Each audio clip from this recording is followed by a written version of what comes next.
Hello, hello, hello, hello. Hello, hello, hello, hello, hello.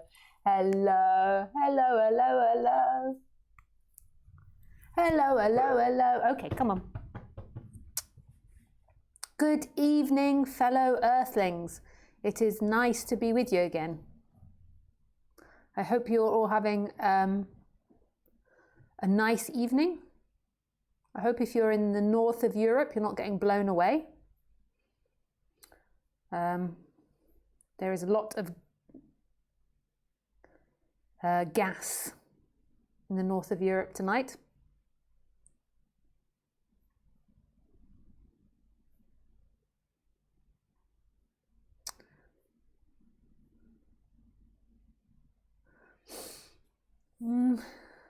What else? Nothing else, that is all. So nice to see you nice. So if this is your first time on live stream, I'm going to explain to you how it works. Basically, I do these talks every Wednesday and Sunday at 6 p.m. French time, although I am going to change it in the coming weeks, maybe this week, and I'm just going to be doing, for the time being, a live stream on Sundays, as there is too many things I have on at the moment. So I'm going to cut it down to just once a week, but I will advertise that and I'll put it in the YouTube videos and I'll put it on my website. So that might start this week. But I definitely do it at 6 p.m. on Sunday at French time. And always check my website to make sure I'm doing it, because I sometimes don't.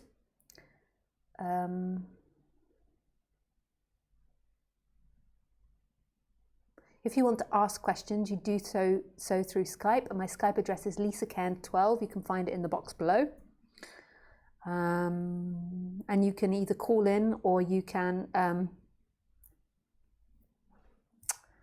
text me, whichever suits, a message and ask the question. I always like to do the first part of the talk in silence, or just sit in silence for a period. I really like that. So you're welcome to join me now in silence. And basically what I'm doing is nothing. I'm just sitting here. And that's all you really need to do, just sitting. If you feel like you go really chaotic by just sitting, and it's really uncomfortable for you, a practice that you could do is the I am practice, which is really famous practice in non-duality. And it's basically bringing the attention back to the I am. So the I am is presence, the I am is that sense of being. And it's just bringing it back to that I am. Bringing the attention back to the I am. But I don't really do anything. I just sit there and just really enjoy just sitting there. Well, I don't always enjoy it, I just do it. It just happens. And then knowing at the same time that even if you're participating in a practice, like putting your attention in the I am, who is this person that's participating? Okay, so the belief is that you're doing it and that that's who you are. And that's the suffering. This attachment to self, that you are a separate entity that's moving through time. Whereas who you are is this moment.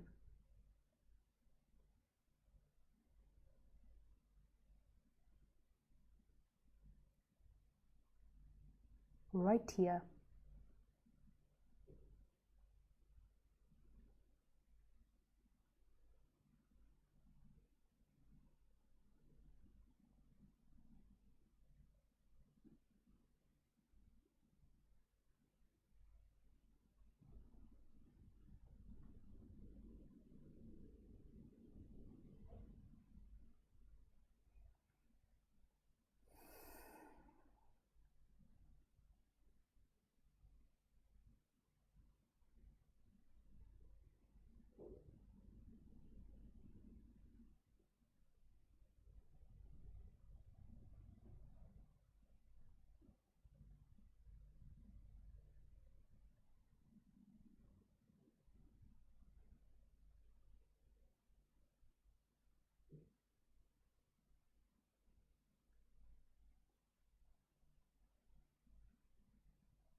Hello. So good evening. If you were sitting there deeply meditating, I apologize if I woke you up. I realized I forgot to advertise my retreat coming up, pardon me, in May, the end of May. I think it's the 23rd of May to the 30th of May. But you can find it on my website.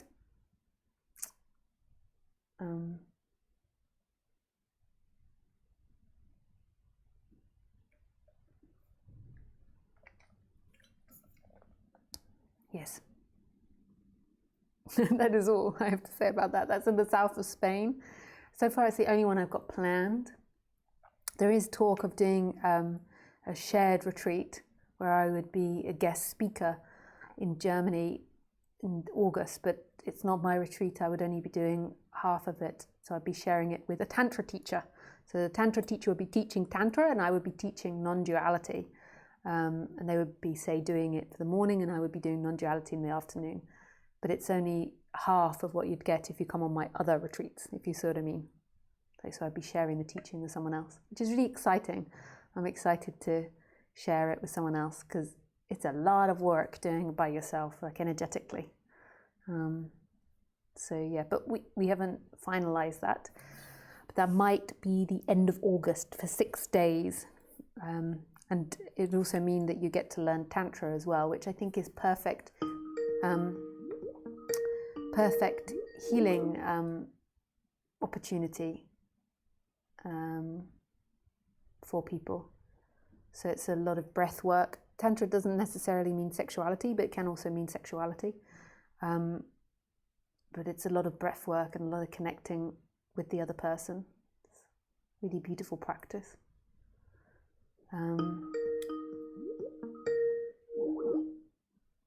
Yeah.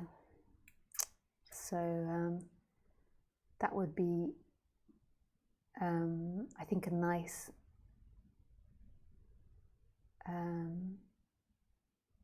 like sideline to non-duality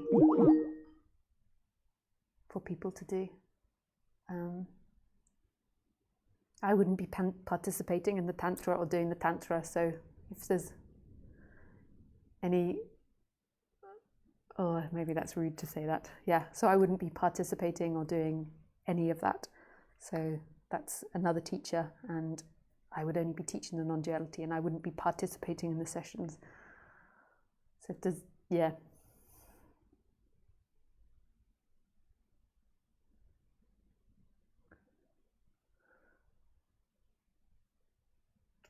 And I think if you want to go on it, you have to do an interview with the Tantra teacher. So they have to interview and speak to you to make sure that you're on the retreat for the right reason and that you'd be open to doing it and there wouldn't be any traumas in the way. Yeah, exciting.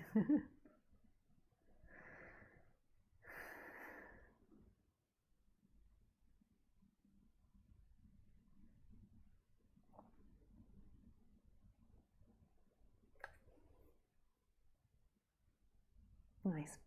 Okay, so what was the name of the talk? I just have to look once again. It is called, this talk is called, You Are an Expression of the Big Bang. Bang, bang, bang. Woohoo! Well, that's certainly for the narcissists. The narcissists are like the come and they're like, yes, I am an expression of the Big Bang. I am an expression of everything. You could see how like a non-duality could be very narcissistic. But yeah, basically that is what I mean actually. So what is non-duality? Non-duality is the attempt to express that this life is not separate. This life isn't somebody in relationship to life, somebody in relationship to things. There appears to be a character that's in relationship to things. So Lisa appears to be in relationship to the computer, to the dog, to the wind, to the sky. But outside of that, or inside of that, or besides that, there is something else happening. And non-duality is the reminder of that something else. And what that something else is that there is an experiencing now that isn't contained by the character. The character appears in that experiencing. And that experiencing is not a thing, and it's all things. And it's here, and it's now, and it's mysterious. So you might think that you're looking at me as a character, that you're looking at me as someone, whereas actually there is looking, and in that looking appears character, appears the computer, it appears time, appears everything. And that looking is perfectly still. That looking never moves, and you never lose the looking. And no matter where you go, if you run around a mountain, if you sit on top of Aranachala, if you skydive, if you sit on the moon, if you meditate, no matter what you do or where you go, there is always that experiencing. There is always consciousness. And that's not something that ever leaves you. That's the birthright of all things. And what people do is they think that they are conscious and that they're alive and that they die and that they turn off consciousness when they sleep and it comes back with them. And that consciousness believes to them that they're a separate soul existing inside the body and that they are conscious of things. Whereas non-duality points to this other possibility, that consciousness is actually inherent in everything. It's just so beautiful. It's really magical. The consciousness right now is free. It's like the get out of jail free. So if you've got a shit life at the moment and everything's going wrong and everything's collapsing, there is still consciousness. And this is the freedom. And the mistake the person makes is that they think they're conscious, they're alive, and they're moving through time. But who is moving through time? Who? Who are you? Who you believe yourself to be is a collection of thoughts, conditions, habits, genetics, emotions, and sensations arising, giving the appearance that you exist. Whereas in actuality, you don't exist. This is such freedom. It means that everyone, no matter what's happened, no matter how good they are or bad or evil or saintly, there is this freedom.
So nothing really matters.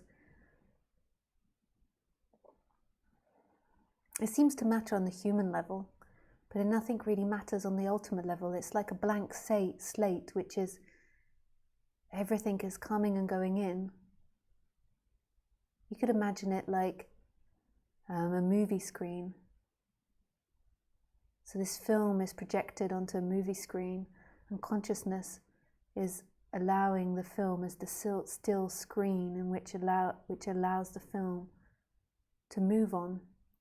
but the whole time it's still, it never moves. It's there containing everything, but it's also experiencing the film.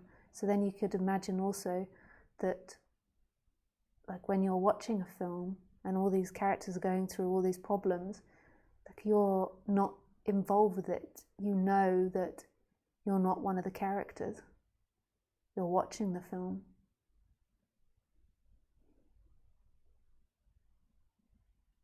Like you're sitting in the audience watching the film.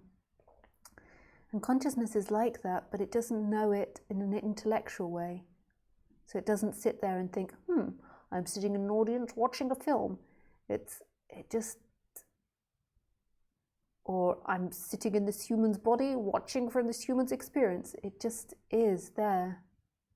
It just is itself. But in the human world, what everybody's focused on is what you think, what you feel, what you know intellectually.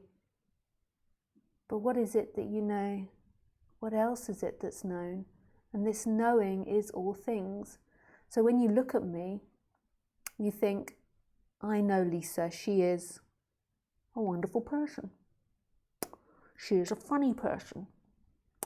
She is a blonde person. She is a white person. She has a dog.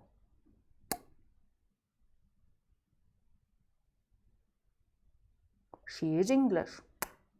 And that's what you think you know about Lisa. And you think, I'm seeing Lisa. But when you're looking at me and you're making judgments out of me and putting me into a story time, into a storyline, not a story time, although it could be a story time. Maybe some of you are making up some fantasies about me. When you're putting me into a storyline, there is this consciousness that's experiencing it. So when you're looking at me and you're judging me, and that's not a criticism, judgment is part of being human, but when you're looking at me and judging me, notice that there is also the consciousness of the wall, and it's known, the wall, but yet you don't have to think about it. You don't think, white wall behind Lisa, white wall behind Lisa. There is simply a consciousness of it. It's simply appearing and knowing. And it's the same with Lisa. So you've got your thoughts about Lisa, but then there's also this consciousness of Lisa. And this consciousness has no judgments. It has no qualms. Even if I stole all your money, stole your husband, killed your dog, shat on your doorstep,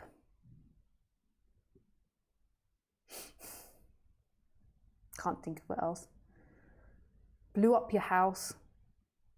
On the human level, you might hate me, but then there's another part of you that never judges, that doesn't have any qualms, that's just holding Lisa in love, in absolute love. And it's this shift.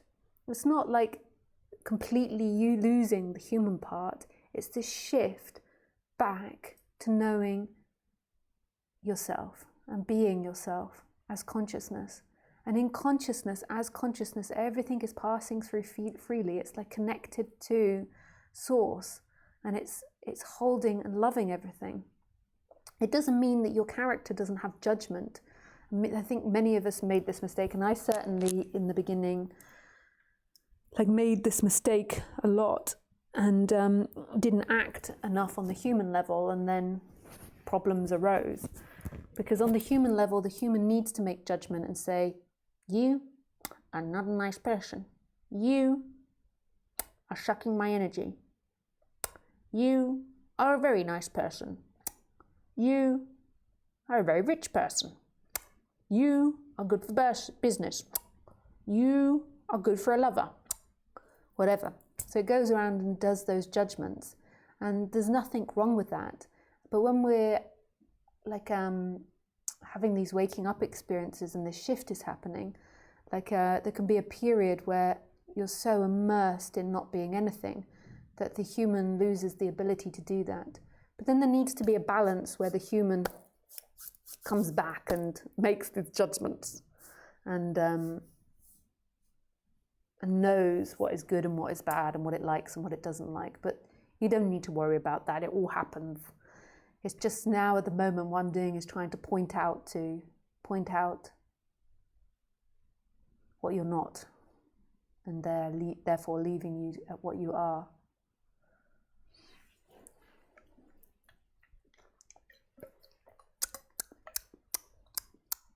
Hey, Khaleesi, what do you think of that? Anything else to add to that? Anything you'd like to say?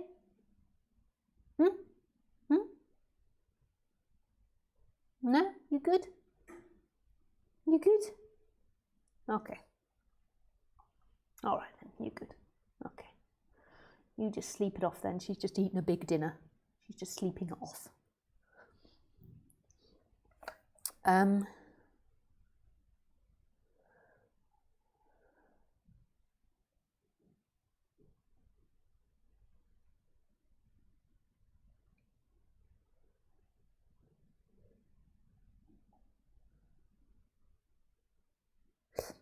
Forgot what I was saying. Oh yeah, we're talking about non-duality. So asking clearly, she's got any opinions?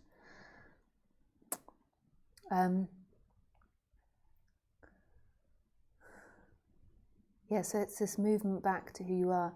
And then it's also seeing that in a way, there is no consciousness. That there is no thing that you call consciousness that's separate from all things. In a way, like life is consciousness, like life is conscious itself. It's so mind-boggling because it feels so convincing that these bodies are conscious and they're looking at things, but actually consciousness is appearing in all things. And it's just having an experience from a human perspective. That's not something that you can grasp intellectually. It's something that can be seen and can be known. Again, it's not intellectually, although intellectual understanding will come with it, but the seeing is energetical, you could say, or it's like just this shift in perspective from the perspective of being limited to a perspective of not being limited. But that's not a human perspective. It's such love. It doesn't belong to the human. It affects the human, this realization, and changes the human. But the human is still the human. It's beyond the human.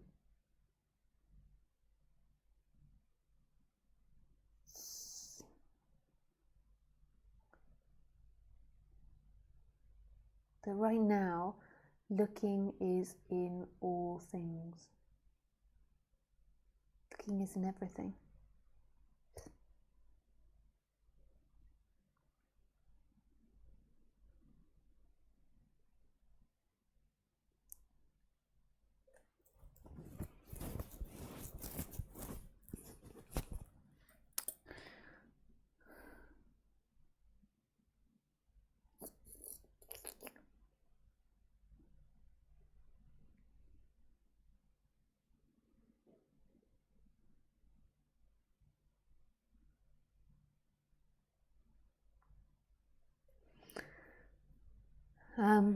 And so how's that related to the Big Bang? So on the human level, so in one sense, like from the consciousness perspective, nothing's ever happened and the Big Bang's never happened and all there is right now. But in the apparent story of things, the way that life works is it also reflects oneness. So it's not just in non-duality and in this pointing out of consciousness that it reflects oneness. There is also this other way in which life reflects oneness. Is in life, it's this amazing appearance of one thing transforming into another thing, into another thing, into another thing. So in the end, you could say there are no solid things. There is movement of energy. So at the moment, we have drink transforming to body, and then it will transform into pee-pee or body or blood, I don't know. And then if I urinate, that will transform into fertilizer, into another form of food. Or maybe it will transform into chemicals, like it'll get burnt up by chemicals, who knows. Like it'll get like put into the sewer works. I mean, but whatever the case is, one thing is always moving to the other, to the other, to the other. So this moment now, this is so amazing, is a result in the apparent storyline of everything that's come back before and right back to the Big Bang, if the Big Bang did ever happen. But it makes sense the Big Bang would happen because it's like an explosion out of nothingness, and then all this energy is like getting bigger and bigger and bigger and bigger, and then at some point it will go back into nothing. And it's kind of like a reflection of this nothing and everything, that everything appears from this nothing. But anyway, I'm sure one day we'll be way more advanced intellectually and we'll be able to explain it better. But so every movement you have now isn't a free will and your movement. It's a movement of the Big Bang. It's the movement of the dinosaurs. It's the movement of the Nethandials, or however you say it, Nethandials. I can't say it. It's a movement of every period and everything that's ever happened, of the Ice Age, of all the comets that have hit Earth. And then you are speaking that. You're this intelligence that's speaking that. And there's nobody who is acting independently. So there's actually nobody to blame. And there's nobody that's guilty. That's really beautiful, because everything that you do, everything that anybody does, is a manifestation of everything that came before, which is absolute forgiveness. This is how we truly forgive ourselves as humanity for all the atrocities that we've committed.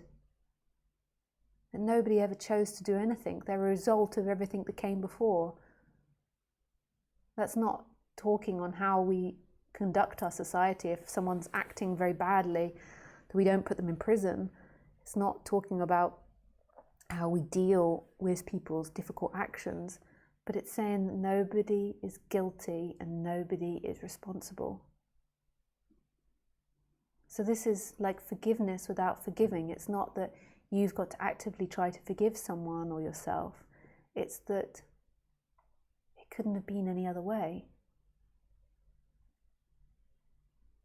So everything you do, everything that's happened, everything that's going to happen, is a result of everything else.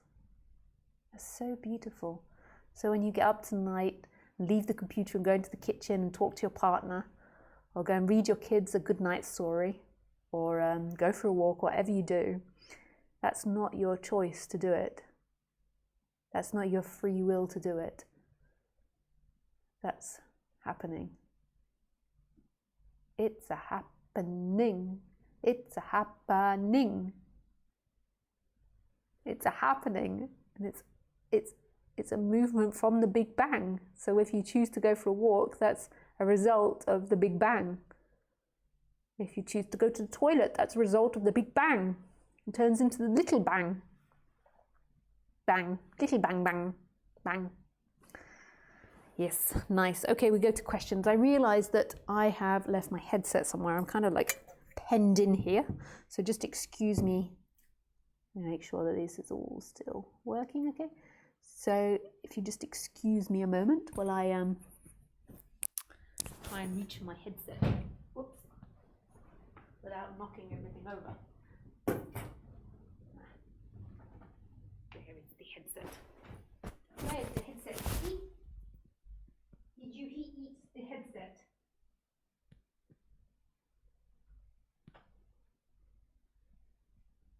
There is the headset.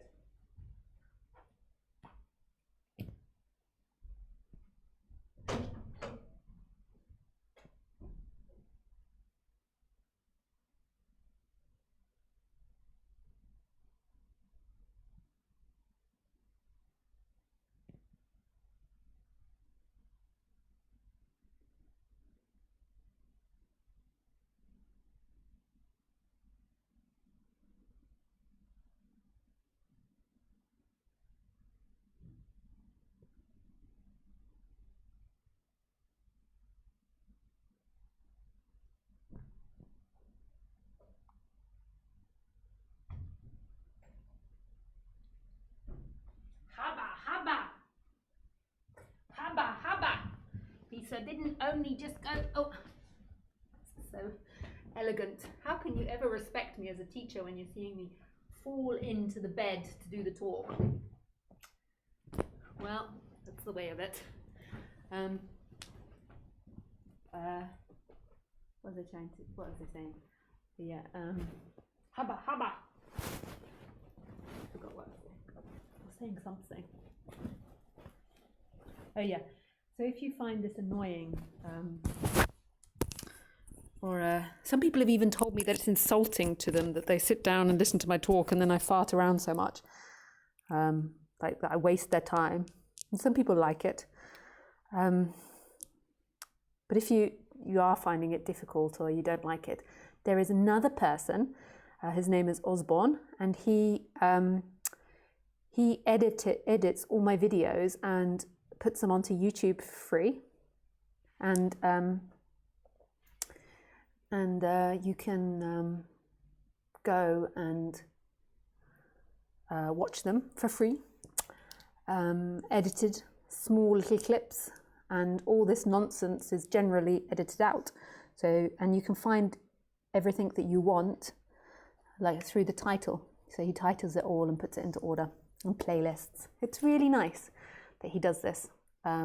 It's not my channel, it's someone else's channel.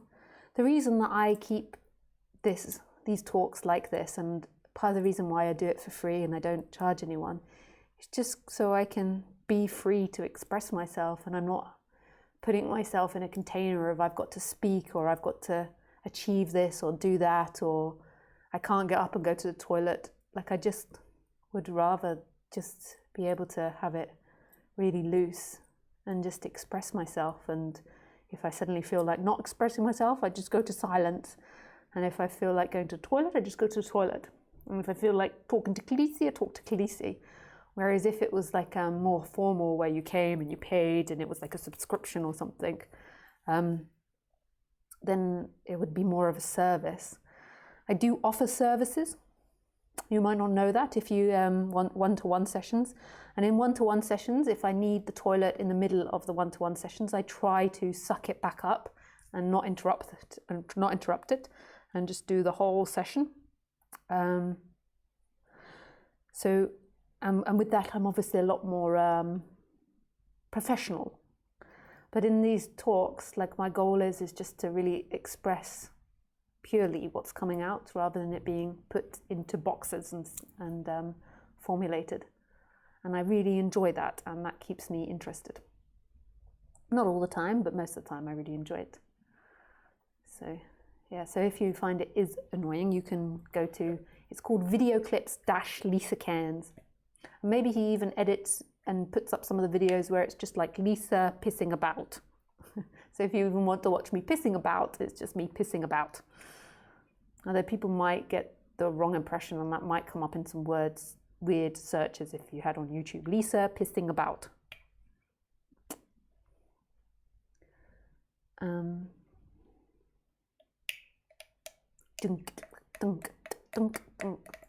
So yes, I was going to Skype to go to some questions. So if you've got any questions now, you can write it in Skype.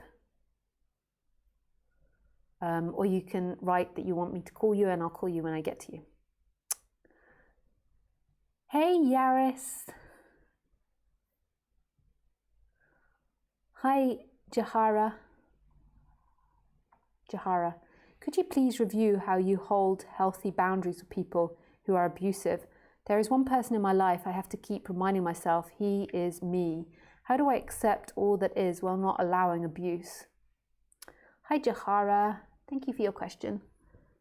I see that you are quite a young woman. I just point that out because I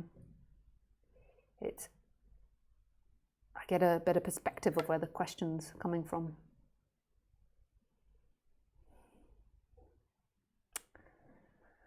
So first of all, so there's two different answers from this question. So, like, from the non-dual perspective, like, who is this person that's getting abused?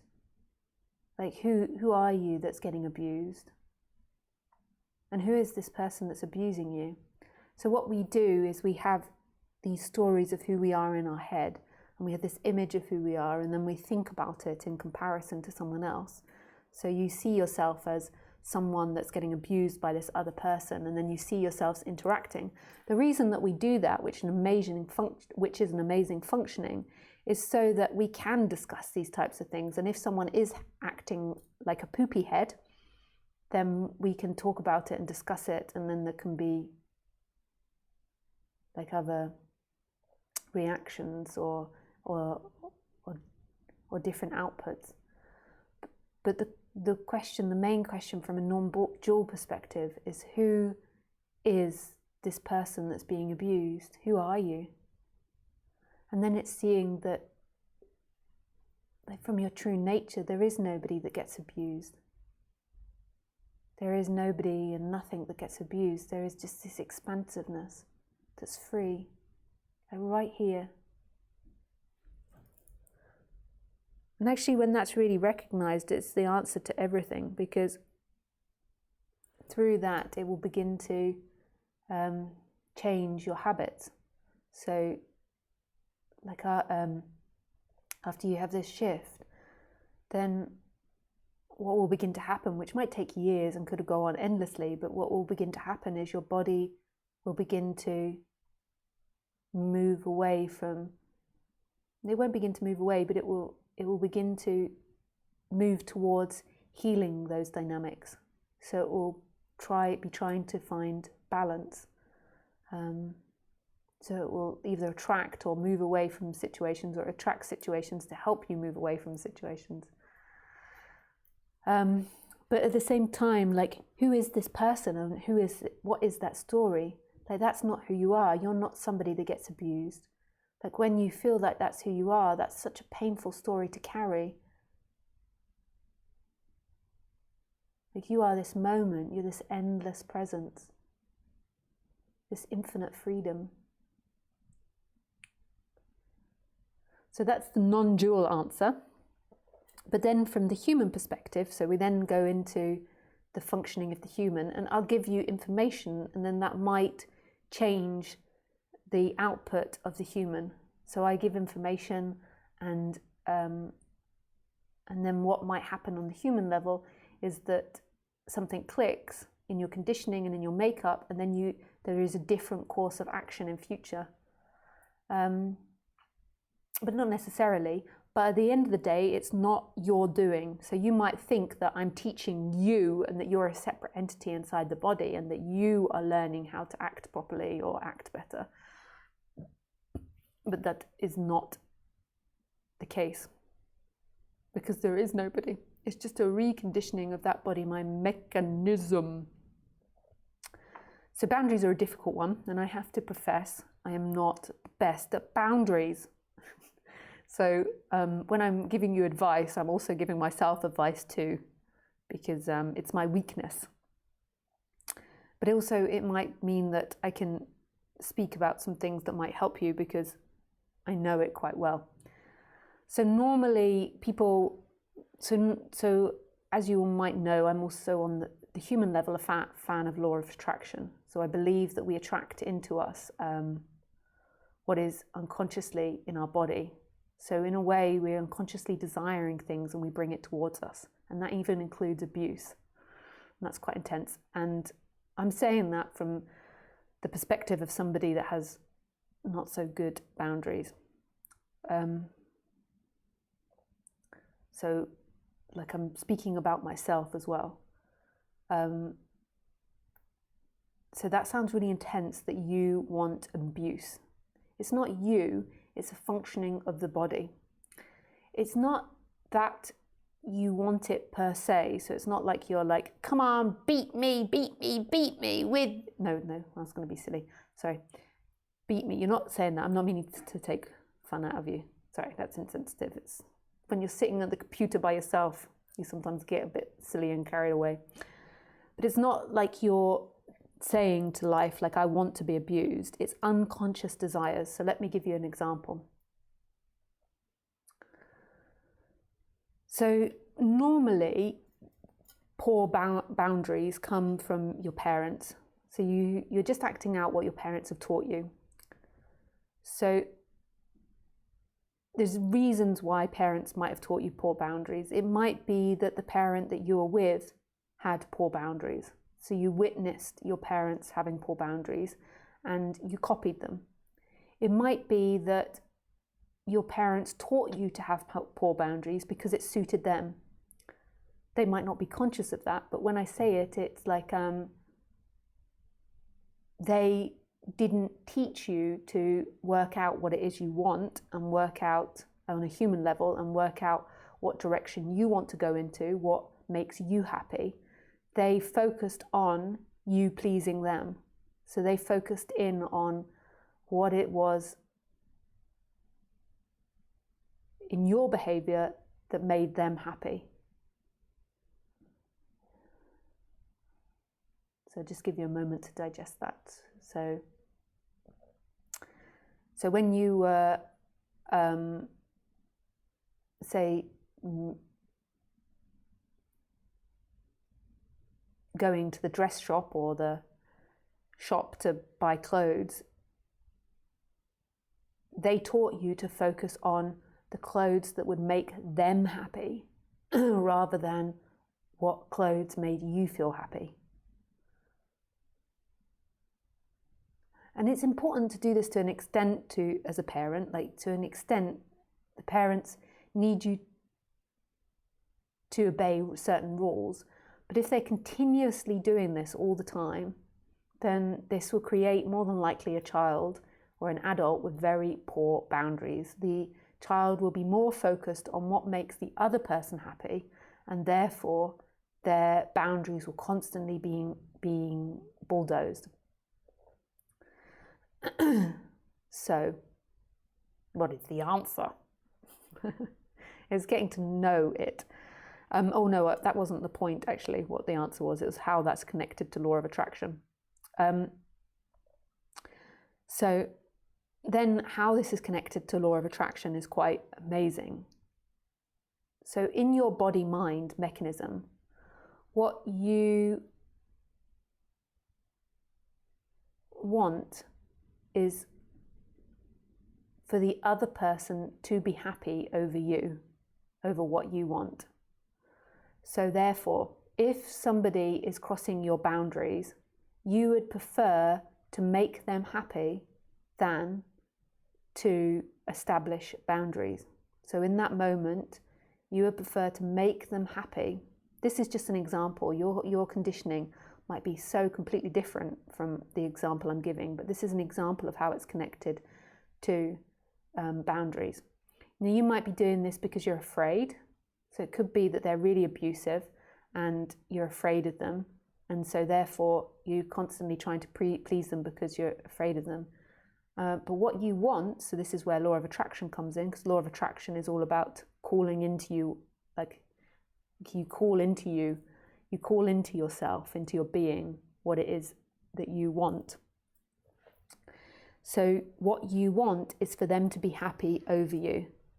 So it's not that you per se directly want to be abused, but you want that person to be happy over you. So if they're crossing your boundaries, in a way, you don't want to stop them. You want them to be happy. Let me give you an example. Say if you've got an aunt that you love, but when they phone you up, they are always negative and they're always like bringing down your energy. They're always moaning about everything, and you don't like it. Like it makes you feel bad when you get off the phone. But when you're speaking to them, you don't stop it because you're more invested in making them happy. So what you want is making them happy. So therefore, you don't want to stop them crossing your boundaries. So therefore, you're calling it into you. This is just an example. There can be many different ways. It could be that you were abused as a child, and so therefore, in some way, you feel if someone's controlling and abusive, they're loving you. So therefore, there could be an unconscious wanting for that. So you have to recognize all of these things in you and just bring them into conscious light. And then it's a process of like training a dog. It's like retraining yourself not to do that. But it's it's a difficult process because, like with Khaleesi, you know, I've had her 7 years, and it's difficult to get her out of certain behavior patterns. You know, I use a lot of bribery, I use chicken, and I also use positive reinforcement and negative reinforcement. And there's lots of different things, repetition, that I use, and distraction. That's what I use most of the time, actually, is distracting her to get her out of her particular habits. So it's the same with a human. It's a commitment to retraining that habit. And again, whether that happens or not is down to God's will. I'm just giving the information, and it might be that that body then responds and then does that.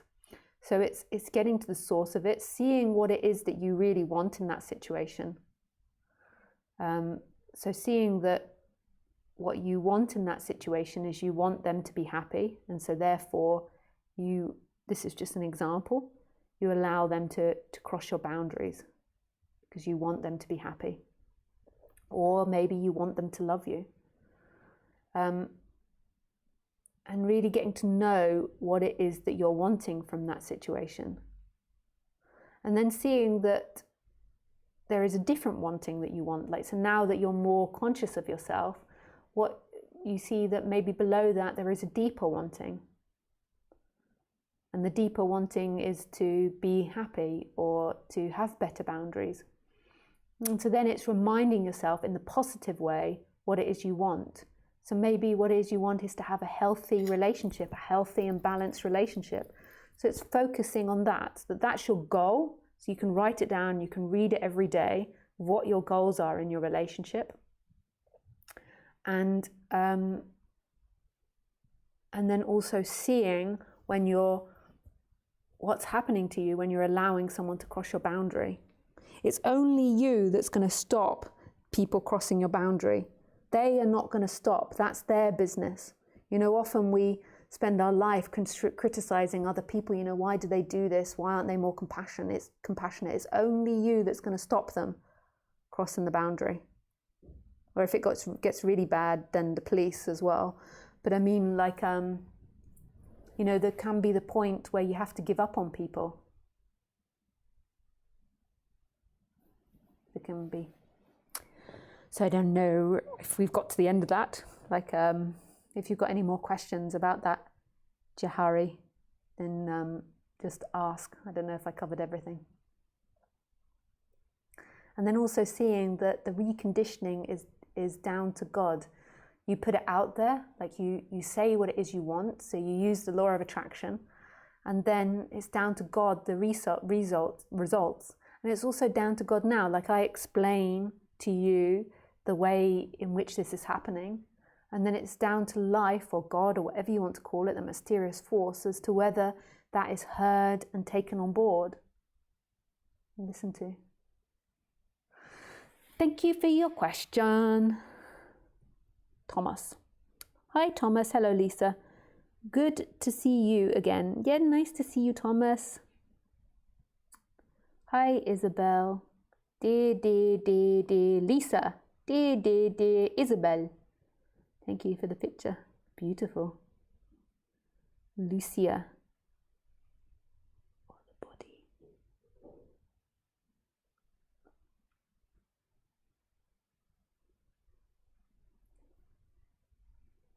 Hi, Sky.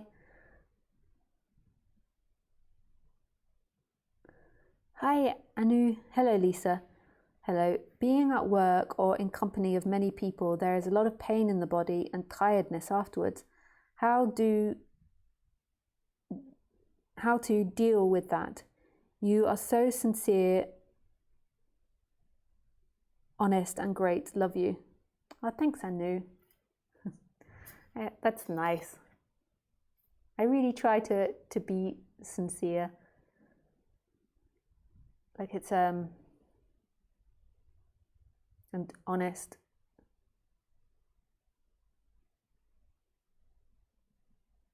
As I can be. As well, sharing on the internet with hundreds of people, it's not easy. I'd like to be sincere because obviously there's things you can and can't say. Yeah, not to put up a facade. Hi, Osborne. Thanks for the advertisement. Thanks for doing it, Osborne. I'm so grateful that you do it. It's such a beautiful thing. Hi, Lisa. What is meditation? Can we speak Skype about that? Yes, we can.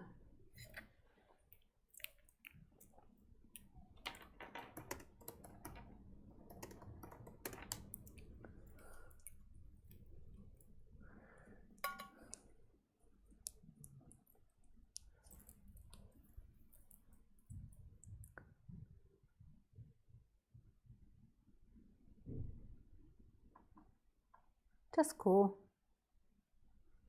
Video audio settings.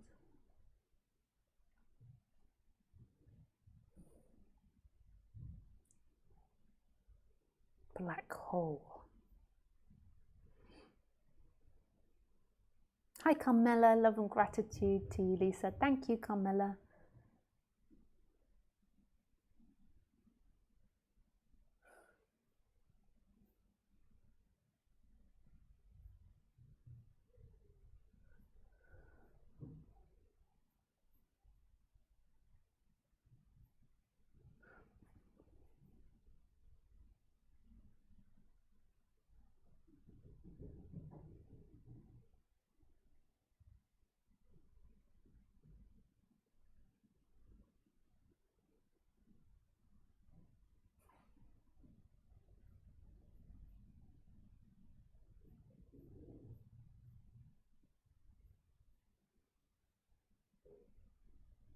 He's left.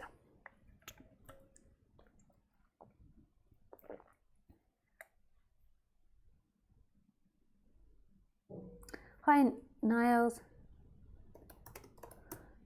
You can call. Niles.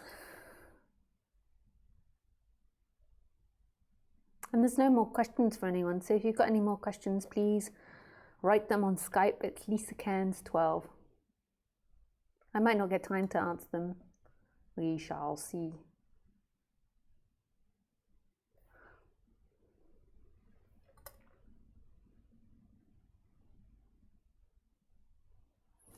There's a hoop.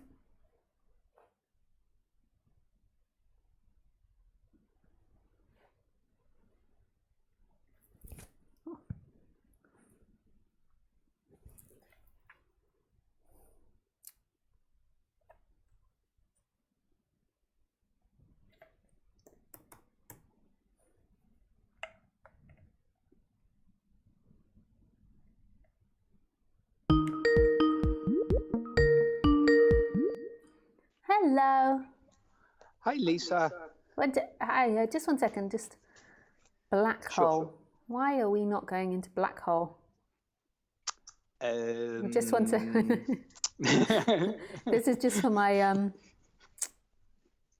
speaker. So that, yeah. So it's just me talking and no one can hear it. Yeah, no. I think others can hear it, but it's meant to. Oh, I know why. Man, I always do this wrong. It's me. Always me. Okay. Can't blame anyone else. Yeah. There you go. Okay, now that should work. Now just cool? speak. Yeah, that's cool. Everyone can hear you. Nice. We're done. Yes. I'll try not to interrupt you. Oh, yeah. Actually, because I'm just on the phone, it seems crystal clear and there isn't a lag. Oh, good. Oh, good. Cool. How are you this evening? Very good, thank you. Yeah. I know you're great. Let me just say, you are hilarious. Oh, really? Yeah. It's just you had me in. There's just one bit when you said, if you don't want to listen to this nonsense, then you can go to Lisa Cairns clips. Like your faces you're doing. So you had me almost crying. This might also be an effect of like of what happened a couple of weeks ago. No, it's you. I blame you. Well, it's all the same. Oh my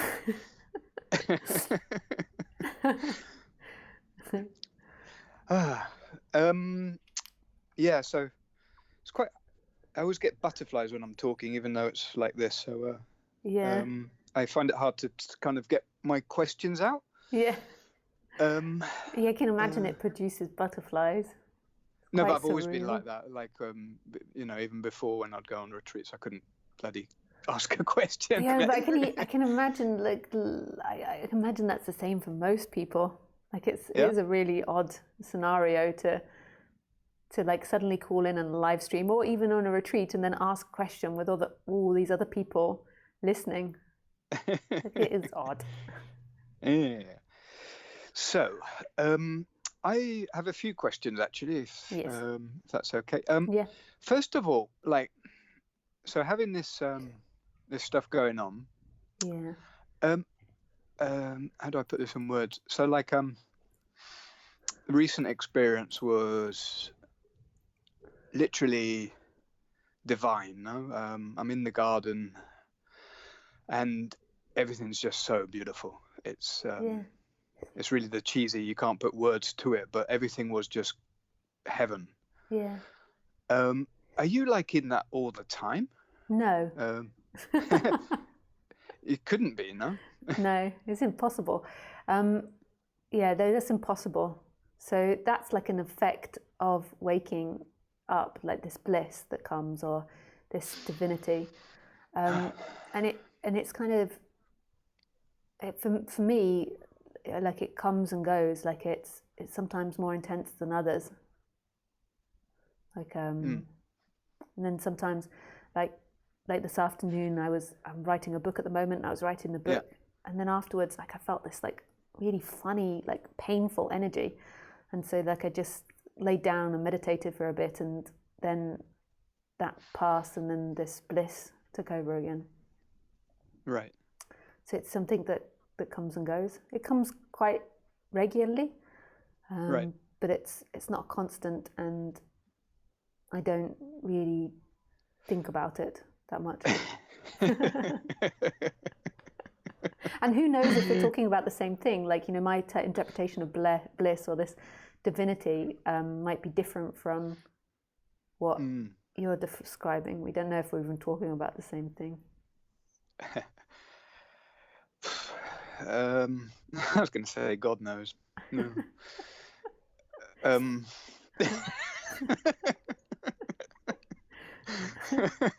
But maybe that's the goal, you know. Maybe as the human like evolves and releases more things, maybe the not the goal, but maybe what begins to happen is the human experiences that more and more. I don't know, or I don't know if it's just something that comes and goes, and when there's pain, and then when that stops, like this, I don't know the answers to that.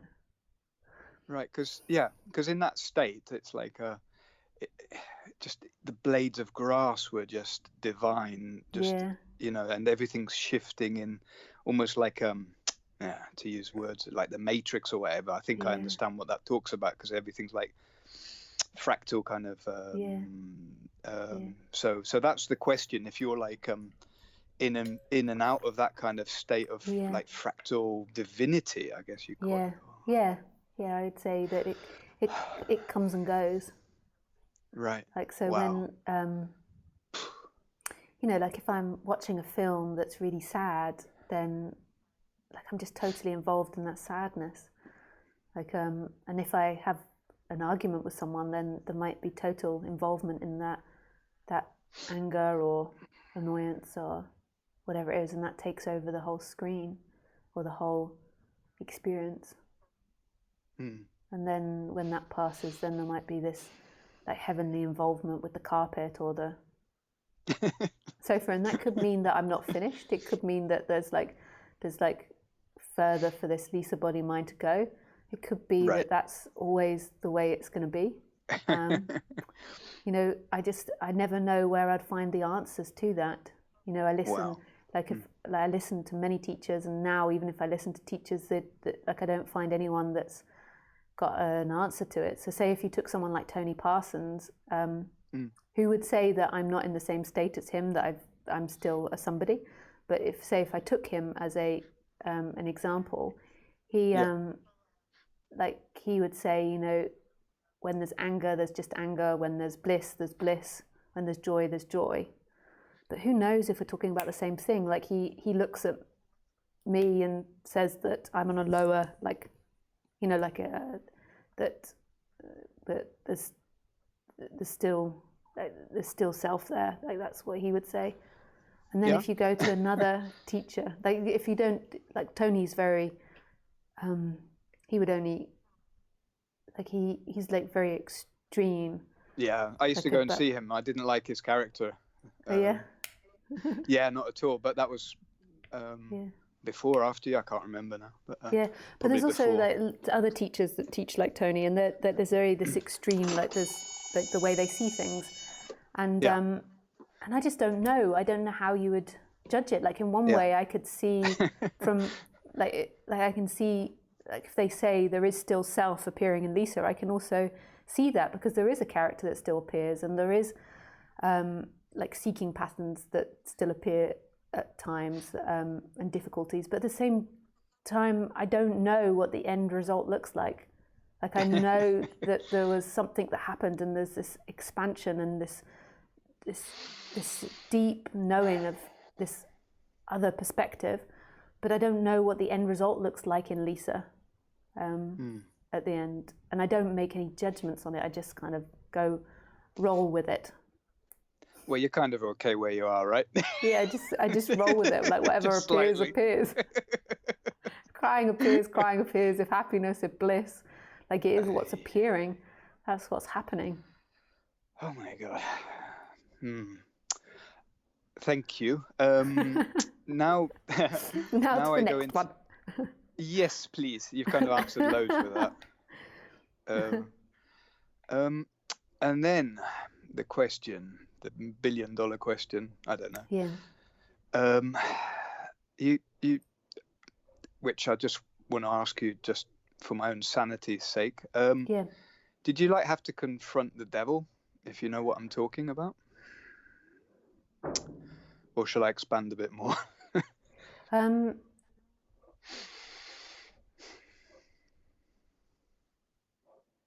Yeah, let's just expand a bit more, because that could mean many things. Yeah, and it could be dodgy. You know, it's like I just had this kind of. It's like it's kind of death. Yeah. There's a confrontation with death, and something you said in an email, like because I was saying I didn't want to leave my daughter alone, and when I was having some experience, and you're like, well, I can't remember exactly what you said, but you're like, you know, that's your whatever, you know, from Buddhist terminology, that's your attachment. Thank you. So now there's this, you know, it's like shit. This is, sorry, I'm allowed to swear because you swear. Yeah, you can swear. This is fucking scary. Yeah. Because that's got to be faced, and so then I kind of realized the devil wasn't the devil, although I started. Maybe I shouldn't say that. Turning into it, looking like it, and then it was just, no, that's just you choose. You have choice, no? Yeah. What do you mean? You have choice. Like, I choose not to go down that path, as of in of energy. Like it's just love. So, but there's death in that. So maybe that appears as whatever, like the mind conjures up. Yeah. I don't know. Just give me a moment to see what comes. Oh, okay, yeah, I can't see you then.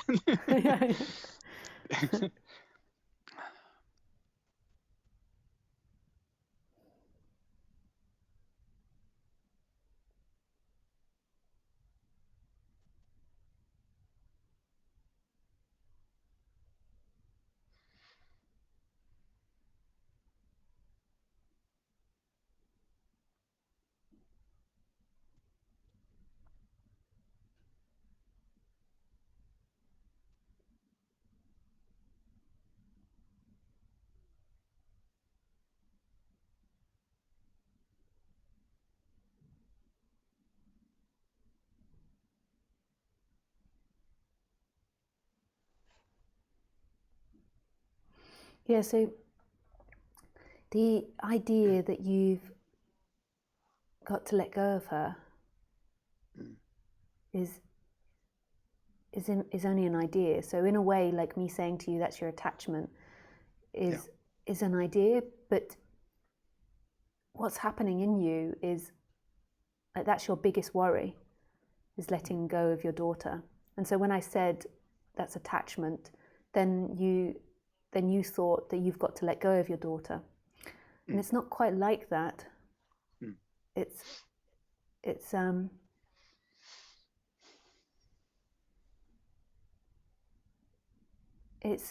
is that all there is love. Like your essence is love, and it's following that. Like what your mind is doing is it's pulling you into this dilemma of your daughter or awakening. And it doesn't mean either or, but what's dying in you, which feels like either or, is this attachment to the storyline, which is where your daughter appears. Right. But your daughter was never in a storyline. Your daughter never existed in this imagination that you have of her. So your body will still carry on looking after the daughter, and you'll still carry on having a relationship with her, but your attachment to the imagination of her will begin to diminish. And it's not like a big showdown. It's something that might diminish over years and years and years, like slowly diminish this attachment to the story, or the attachment to the parent. And it will work its way out through your body, and you'll begin to see that that like relationships still happen, but there's nobody in those relationships. So everything that you think about your daughter isn't here. Everything you think about yourself isn't here. Like what is here is this, right here, right now, and it's undefinable. And in that, your daughter, your imagined daughter, kind of disappears, but her essence is still here, and the form is still here. Okay. And then when it comes to like death or the devil or evil, like in the apparent world, which does seem to exist. So like right now, with the coronavirus, which is, as far as I'm aware, a whatever warfare piece that's been designed and is like going off in this way that humans are conscious and kill and do all these crazy things that apparently is real. So I'm not sure if I'm making sense. But so there's also this fear of death and dying, and of this I can't really put it into words. Like darkness, like evilness. Yeah, thank you. Yeah. So like that's. There is actually not evilness. This is something that I'm still processing on the human level. Okay. But so my talking about it might be limited, but this is such a deep subject. There is nothing. There is no evilness. So even if Trump released this disease in China as part of I don't think it was him actually. warfare. I think that's part of it. Yeah. Sorry. Yeah. So even if that is the case, I don't know. I don't watch the news. So I don't really know what this disease is. What's happening with this disease? But whatever the case might be, there is no evilness. So it's a projection in your body mind of darkness. And we all have it, because this projection of darkness, because it's helping us navigate our environment. So if we can determine darkness, then it stops us dying. But this darkness isn't true. It's just a functioning that's happening in the body. Like it's not true, this evilness. There is no such thing as evil. Everything's appearing from love. It's only from the human perspective that things are perceived as evil. Okay. So it's something in your body. So all the evilness that's coming, like the projection that's coming out of you now onto things, is is simply a projection coming out, and we have it so deeply embedded in us, like this pouring out of like evil energy, like not that we're necessarily acting it out, but that we've seen it. Like, and that we've seen it. Yeah, like we've seen it in other people. That includes like the way other people behave. Like you see it in our TV shows all the time, like this fight against badness, this fight against evilness. And so it's so deeply ingrained in all of us, and it's seeing that this too is illusion. It's not true. It's a functioning that happened in the human form in order to navigate societies, but it's not a true thing. There is no evilness.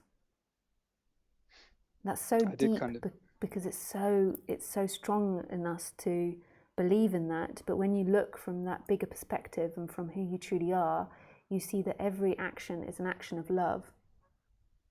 Okay. Including, it's all life and death. Yeah. Like so, and like when you look from a bird's eye perspective, and if you fast forwarded all of our lives, you would just see the magnificence of it all.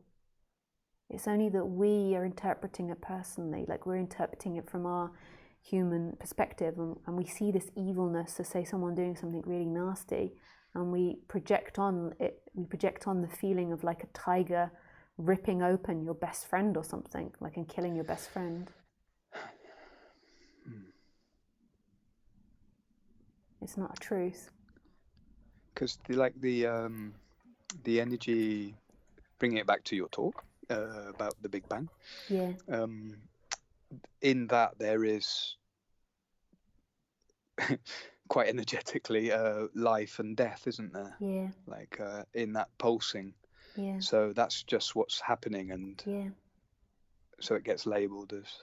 Yeah, and there's birth, and there's growth, and destruction, and decay, and clashes, and fights, and harmony, and peace. It's all of it. And this is the forgiveness. I'm really seeing that.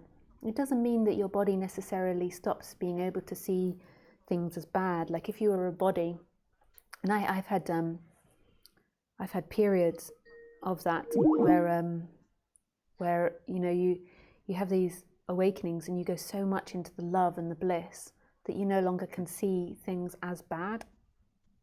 And then in a way, you have to be careful, because then, like, I did things that were bad because I couldn't sense that they were bad. like not like really evil, but like really evil, like getting out my gun and like, but like I couldn't see anything as bad, and I couldn't explain that to anyone unless they've had an energetical awakening.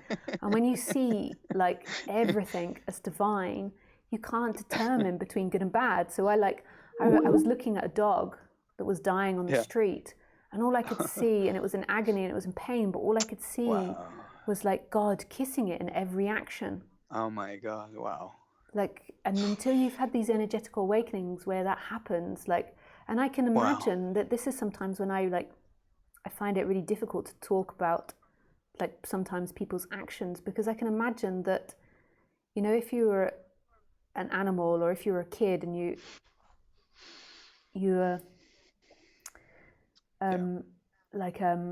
bumped your head or you forgot something, I can see how, like, with Khaleesi, or I have seen her kill animals before, like rabbits, and when we were in Thailand she killed chickens. Like, I can see from her perspective that it's total love. Wow. Like, it's total love.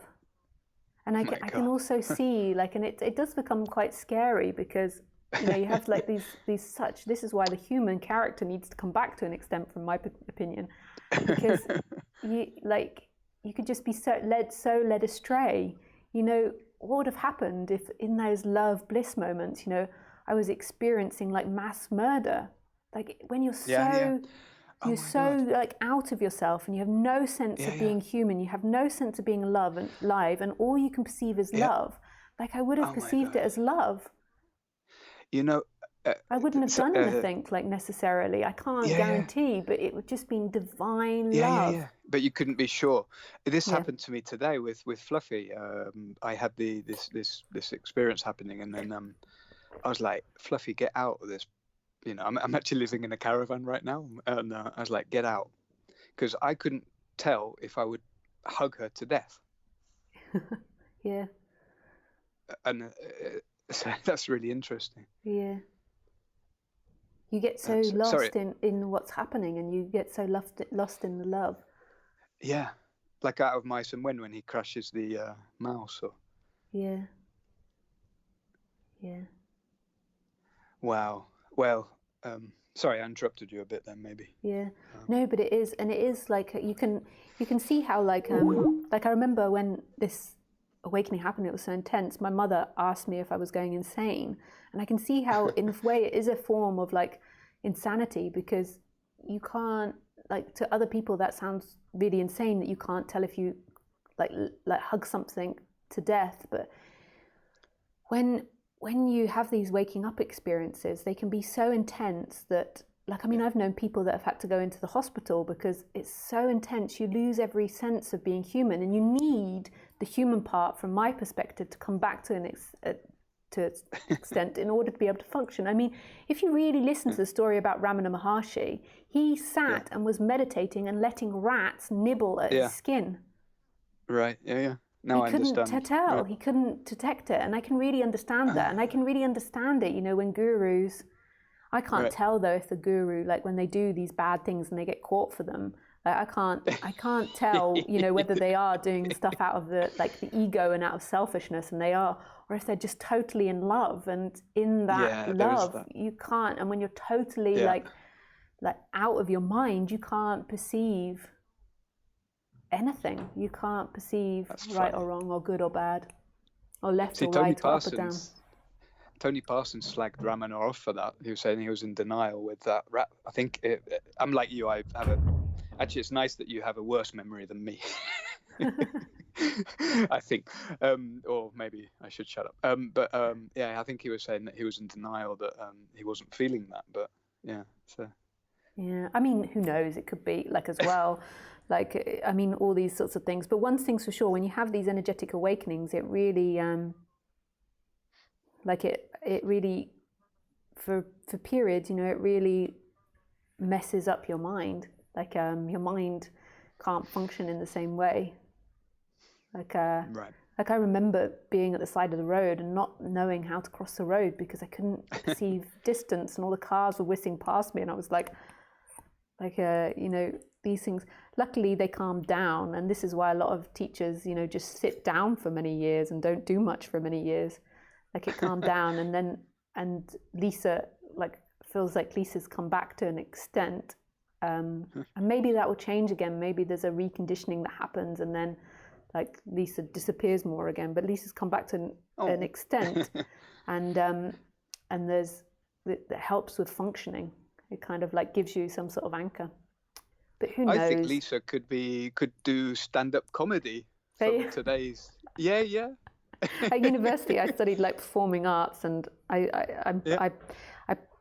it was such an amazing course I did at university. It got cut the year after I did it because of finances.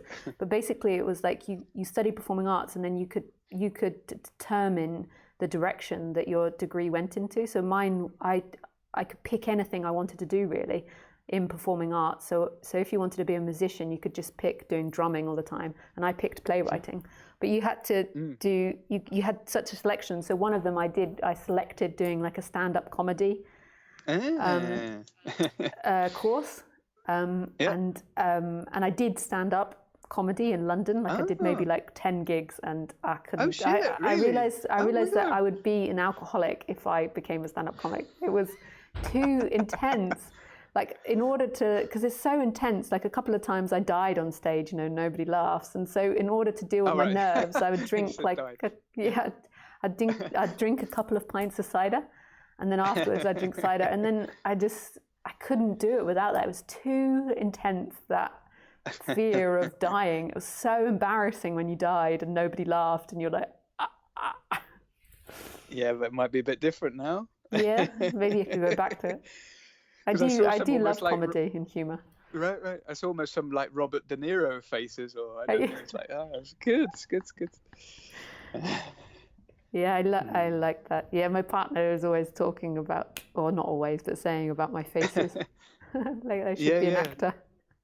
Yeah, because I hadn't watched you for a while, but just seems certainly it's awesome. So Thank you again, Lisa, so My much. pleasure. Thank you for your question and being so vulnerable to say these things and talk about it. Thank you for being the one person that vulnerability can be expressed, because there's just so much trust and respect.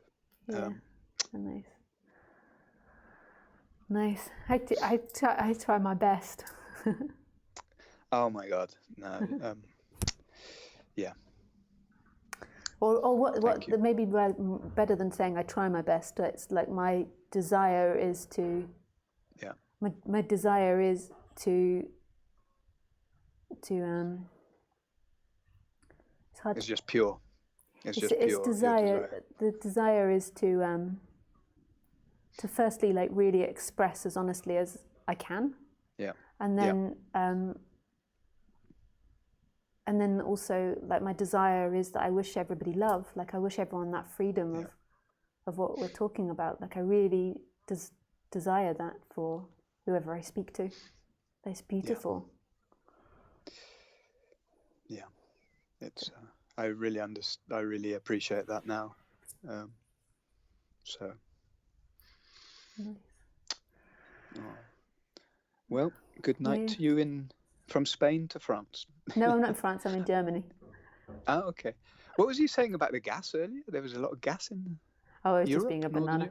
Yeah, in the north of Europe, there's they say the storm of the century. There's big storms, like massive storms. So I was just joking, saying there's a lot of gas, like making fun of my partner in a way. Farting. He's gonna be annoyed with you.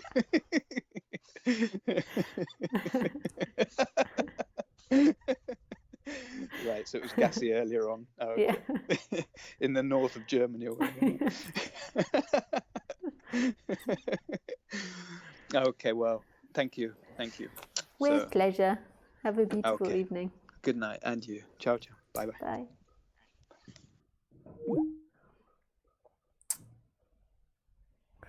Okay, so that's the end for this evening. I suspect that I'm not going to do the talk on Wednesday, and I suspect that I'm going to change it now that I'm only doing the talks on Sunday for the time being. I just have a lot of things to do at the moment, so it makes sense that I do that.